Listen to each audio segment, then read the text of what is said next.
We're talking the Annapolis Baygrass Music Festival today. The first thing you should bring is tickets.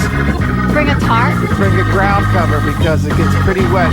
Money, yeah, lots of money. Perhaps their first mistake is going to be that this is the weekend of Hampton, but I don't know. This is different than what a Fish fan, I think this is well outside of the Fish sphere, so to speak. Fourth year. This first one took place in 22, so it's a post-COVID festival that seems to be thriving. What's the deal with it, T? I feel like there would definitely be some crossover with the fandom, but I think you're right in saying that it's not exactly the same crowds. I think if there was nothing else to do and you lived around there and you weren't going to Hampton, you'd be like, oh, let's go check this out because it's a weekend of music and fun and whatever. And I mean, even with Hampton going on, it's so sold out and stuff that at least there is another alternative. So sold out. It's really sold out. There is an alternative for people that might not have been able to score tickets or want to spend the money and time to go up for that. Or watch the live streams and catch it later. You got this where you can go see live music. And yeah, it's pretty cool. I didn't realize it was so close to the water, but they have a lot of cool activities and other things going on there as well, besides just the festival that we can get into in a minute. But great lineup. Looks like a fun weekend for sure. 2 days, which is also nice. It's a Saturday and Sunday, which I always appreciate those runs where you don't have to feel like you missed something if you don't get there Friday for the opening night or anything like that, or can't get off work. So yeah, let's get into it. We'll bring it up here and we can check out the lineup and go through it. As someone who lives near there, Sandy's Point State Park, right on the Chesapeake Bay, is a really beautiful place.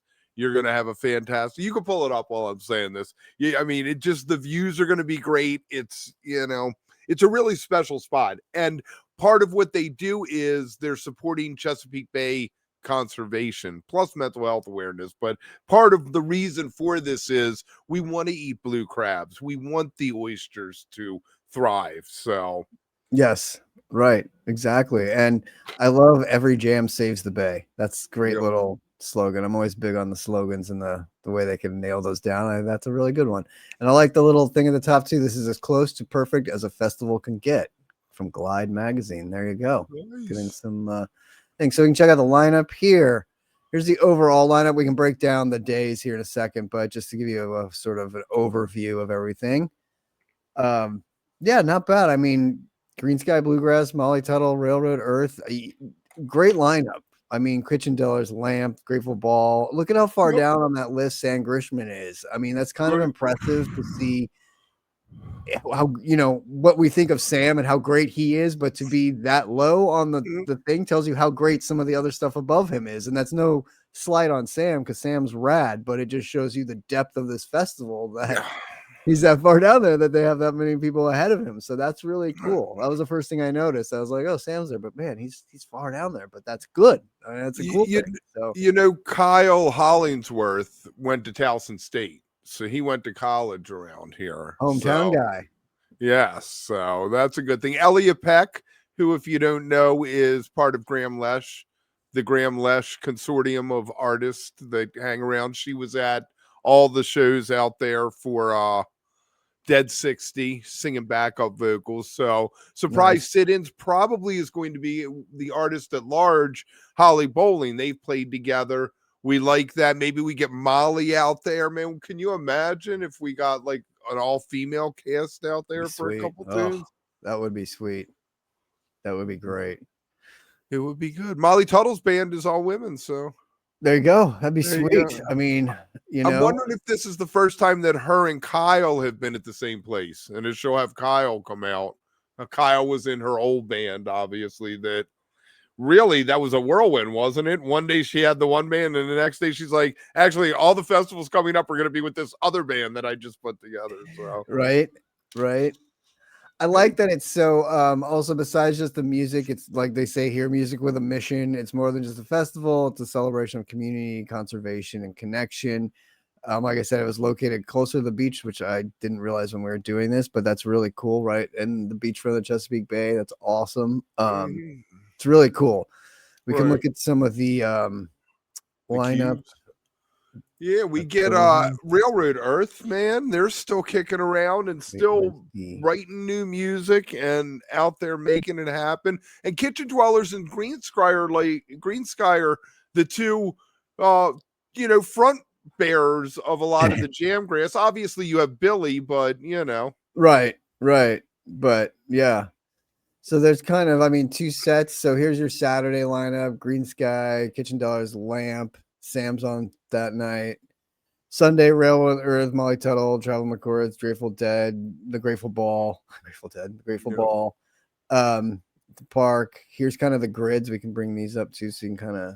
Right. Two stages is always key. I feel like that is the sweet spot. Maybe a third that's enclosed, just tiny, somebody you've never heard of, local person or whatever. But What's funny about that, and you bring this up, Kev, is that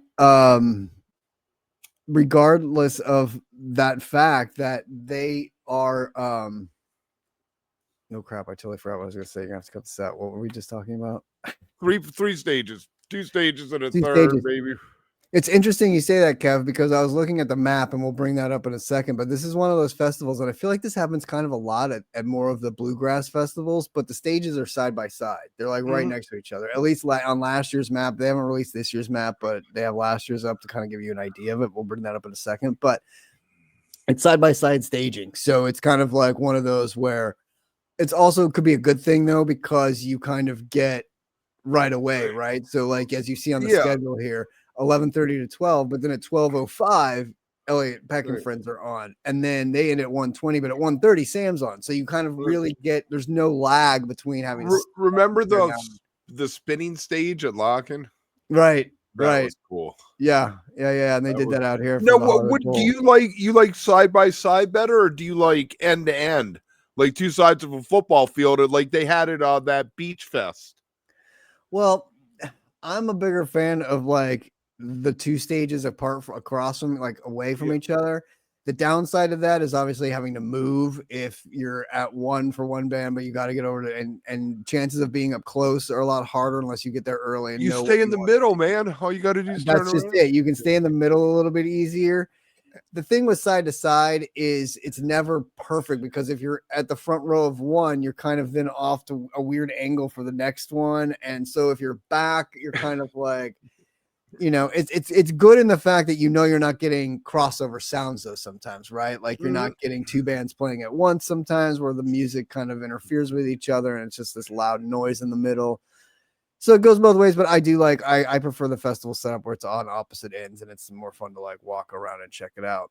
But I think this is cool because again, you're not waiting more than 10, 15, 20 minutes before each band to come on. So I think that's a great exactly thing, So that's Saturday's lineup. And you see over here too, they have these workshop pavilions. They're like great. Workshops rock. What? Workshops rock. High Sierra has workshops, and I had a tape at one time, I still have it somewhere, I guess, of Ed Volker. The Radiators played, and Ed Volker did a workshop, and it turned into him playing 15 songs just on piano, like old blues songs. There was no workshopping going on. It was just like another little mini concert, Yeah, and it was like that one in Utah that they did where it was all workshops and hardly any concerts around it. But I think that it's a cool little mix here because look, I like this one, Shuck Like a Pro. That's so great. Yeah. Dude, if you stab yourself, man, you can stab yourself shucking an oyster. Just let me tell you. For sure. I also love that they have the beach yoga. That's what brought up. I was like, how close is this to the ocean, Kev? And then you were explaining to me right where it is. But beach yoga, sign me up. Very cool. Yep. Very cool. So that's Saturday's lineup. Whoa, that just got really big. Now you can really see it. I don't know how I did that, but cool. There you go. Oh, look, they have a national anthem at 11:15. That's fun. Yeah. It's like a ball game. So there you go. There's kind of kids zone activities, beach yoga. That's a run. LaMP, Kitchen Dwellers, Green Sky, 2 sets. And I will say, Kev, with this being the way it is, it's kind of nice to know you don't have to bounce back and forth. Everything's right there. So if you set up at one, you're going to get at least like some of the noise from the other one if you set up close at the main stage. So try to set up right in the middle of where where they meet. Right. Oh man, I keep bringing it up and back. Okay, how do I get out of this? Come on. Dun, dun, dun, dun, dun. Scroll down. Day. There it Hold is. on, there it is. Sunday. Sunday. The That's Last LaMP. Rebel. Shout out to them. They just had an album come out, Gone for Good. It's actually worth a listen if you want to dig it up on one of the platforms. I believe it's on Bandcamp. Traveling McCourys are always I guess that's Dell doesn't tour. Really. So it's kind of like the rest of the band, or 3/5 of the band or something with some That's other why it's the people. traveling McCourys. It's not Right. the original, it's the traveling version. Right, but you're going to get your tighter bluegrass from that, kind of Right. thing, which is always fun. And then Kyle Hollingsworth band is loose. I mean, obviously, String Cheese has its nods to bluegrass in a lot of what they do. Interesting. I haven't actually heard his band since probably 20 years ago when I got a couple of live shows from somebody in a trade. Uh-huh. So that'll be interesting. I don't know who was in it. We should have looked up who was in it. Oh yeah, I don't know. That's if Well, you look, there's a notice, music- we have a The new music we workshop have a with new Kyle Tuttle from 1:30 to 2:15 before they play. That's really cool. I like that a lot, that they're like doing their thing too. And then you have the mental wellness workshop. I think sounds really cool over there on the other side. I really like the side stage, or the fun zone stuff that they have going on too. And then like you were saying, the McCourys Grateful Ball featuring the Traveling McCourys, so you really get a lot of the. It's funny they're playing back to back like that. You would have thought maybe split it up different days, but works. It works. It works great. But it's a really cool. I feel like today's bouncing between the two stages is even more than yesterday. Like there's great shows going on both stages throughout the entire day on Sunday. I really like Sunday's lineup a lot. Very fun. Very cool. Molly Tuttle puts on a hell of a show. Big one what she's doing now. I like that she made the jump there. I don't know the politics. I don't care. I thought the band sounded really tight. When was that? At Mountain Jam, I guess she played, which was on volume. Right.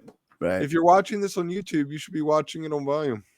I like this too. They have a Spotify playlist already here on the website, so you can kind of listen to bands. I think that's really cool too. Do I like that band? I'm not going if I don't like that band. Or if I've never heard that band, at least it gives you a little bit of a okay, let me listen to it. And then they do the breakdowns of the band so you can even learn more about everybody. Yeah. I think it's great. So what's this going to cost me? Oh, well, I'm glad you asked. Let's bring up the one thing is cool. I believe that it is a green venue, that they there's no single-use plastics, there's water refill stations. So they're going to let you bring in your water bottle with you, I guess, as long as it's empty. That would make sense, since it's kind of doing that whole Heal the Bay type feel to it. It makes sense. I'd like that. Who were we talking to that was saying that they did a thing, or were at a festival where you bought the cup? Oh yeah, I was telling you about that at the Grand Prix last weekend in the Netherlands. They do this really cool thing that I feel like we should talk more about it on Live, but real quick, they do this thing where when you show up, so there's zero trash left behind, which is amazing. And they had 300,000 people there over the whole weekend, and no trash left behind. And what they do is you don't park there either. You park far away, and then you can rent a bike or shuttles. So the bike rack was hilarious. There's 100,000 bikes there from everyone biking in, because that's usually what people do. But when you show up, you show them your ticket, they scan your ticket, and they give you this coin. You take the coin, you exchange the coin for a beer cup or a beverage cup, and then you use that cup, you drink it, and then you go back and you exchange that cup for either a new one, or they refill that cup. So you're using your cup the whole time and exchanging it in for a new one. If you lose your cup, it costs you to buy another token to get another cup. At the end of the festival, or at the end of the race, you get your coin back, or you exchange the cup for a token. You take that token home, and it's automatically entered you in a raffle to win prizes. And so you can collect, right? You can go around and collect. How you always see people at MSG with the giant, with the stacks of cups to take home with. You turn those in and you get a token for each one of those, which increases your chances in the raffle.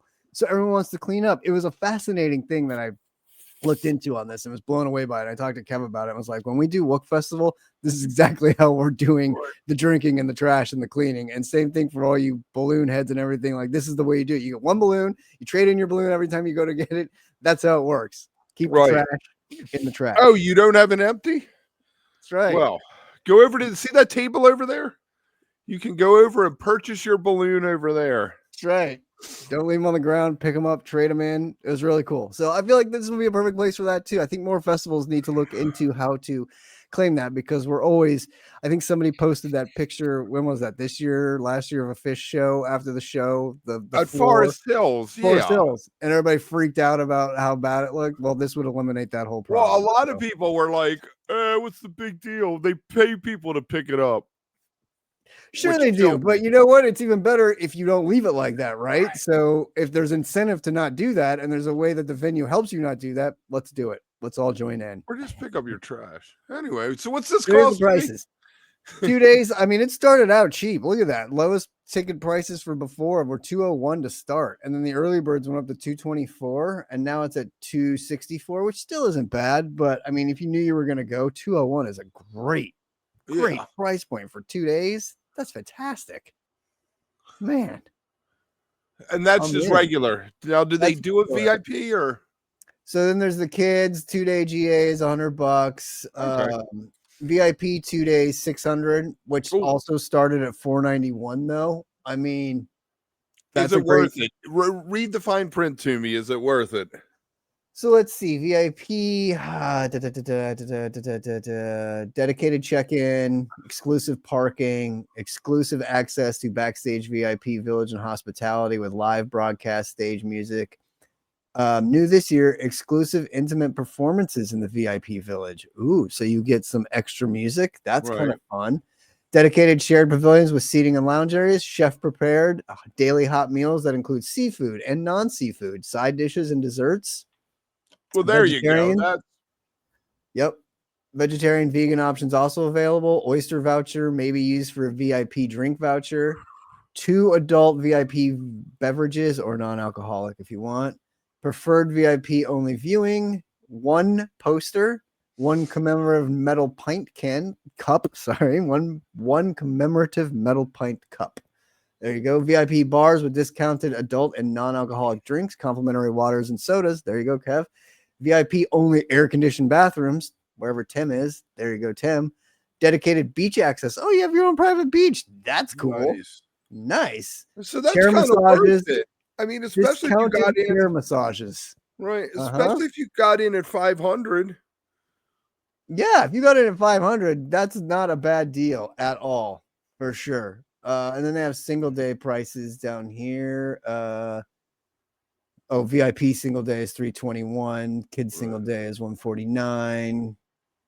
I've seen if they have a single day for 2 day single day. Oh, single day GA. Yeah, there you go. $166 for a single day. So if you were paying $201 in the beginning or $160.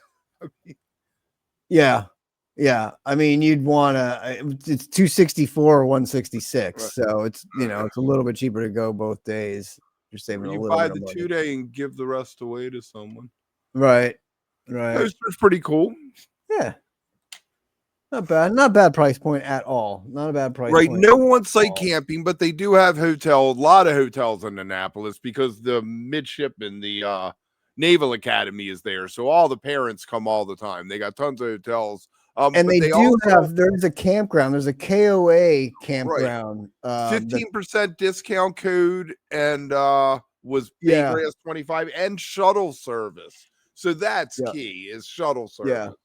So like you have these codes 172 at some of the places. There's Courtyard Marriott. So there is a KOA, capital KOA that you can stay at for camping. 15% discount, like Kev said. So yeah, so they have it listed out, hotels or camping. I mean, it's not bad to be camping actually for only 2 days, right? I mean, that's a pretty easy camp, but for the hotel. Here it says no glass or single-use plastics allowed. Attendees encouraged to bring reusable bottles. Reusable cups can be purchased. Leave There no you go. trace There we encouraged. go. Yeah. So you There you buy go. the reusable cup and Yeah. nice. They charge $5 per person facility fee per day to get into Sandy Point. So remember that. So when you pull up with your car, they're going to charge you $20 to come in just because it's $5 to go to the beach for the day. Which is the state of Maryland, and good for them. That beach deserves for $5. A lot of people and kids that are close to there get to go to the beach. It's right by the Bay Bridge, so you aren't going all the way, down into Southern Maryland, which can be harrowing. You don't want to look. You just look straight ahead and drive down the main road that makes you drive past 9,000 cops that got nothing better to do. God help them. Yeah. So here's the VIP parking, 88 parking. Here's where the entrance is and the box office down here. And then here's what I was saying. This was from last year, but here are your side-by-side stages. The VIP viewing area is really nice right in front of there. So, I mean, that's kind of not bad. The VIP village right behind it, bathrooms, like we just went over everything you get there. Oh, so you could walk behind the stage to get to the other VIP area, probably. Yeah, and what's funny is, like I was saying, the VIP beach area is right over here behind the stage, so it's kind of cool. You could sit on the beach and listen to music too. Like, that's kind of I like that a lot, like a lot. That's cool. These are the parking lots and stuff like that. But this is really cool. There's the kid and family zone, sober space, workshop pavilion, the dining pavilion, oyster garden. Very cool, man. Like, not a huge grounds area, but I think it's intimate enough and cool enough for exactly what it is. It's perfect, right? Doesn't look like it's more than a mile walk from the back to the front. I mean, yeah, and I mean, this is one of those where even if you had the second stage up here somewhere by this workshop pavilion, it doesn't look like you're walking a ton, and it looks like there's like pathways too, so you're not just stuck walking on dirt or grass or whatever it is. So very cool. Yeah, they say ADA accessible, lots of paths and flat. So there you go. Love it. If you watch pictures, very cool. Very cool. Make sure you leave a comment, because obviously you're watching this later because we're recording it. We got Scott Marks coming on Wednesday night. We got the fish shows coming up. I'm trying to go see Willie and Dylan Friday, so I might not be there. Maybe Tim will be there. If not, we'll get somebody to join us, and yes. Just Definitely. Keep your eyes peeled on volume. There's a lot of stuff that's been popping up on volume that can't go on YouTube because we can't use music here. That's right. That's right. Get on volume for all exclusive things and secret things and more things and all kinds of fun stuff. But yeah, if you're watching this later, when you're watching this later, if you happen to go, leave a comment. If you've been, leave a comment. If you're thinking of going, leave a comment. Let us know what you think. These festivals, we just keep finding them and talking about them. I love it. I love seeing how many there are out there. I'd love to hear from people that have gone. I think next year, Kevin and I are going to make more of an effort to actually get to some of these ones that we talk about and give you some boots on the ground reports from them. So it's not just a preview guide. But for now, let us know what you think. And as always, thanks for watching. See you guys soon. Oh, damn it. Fascinating. Absolutely fascinating.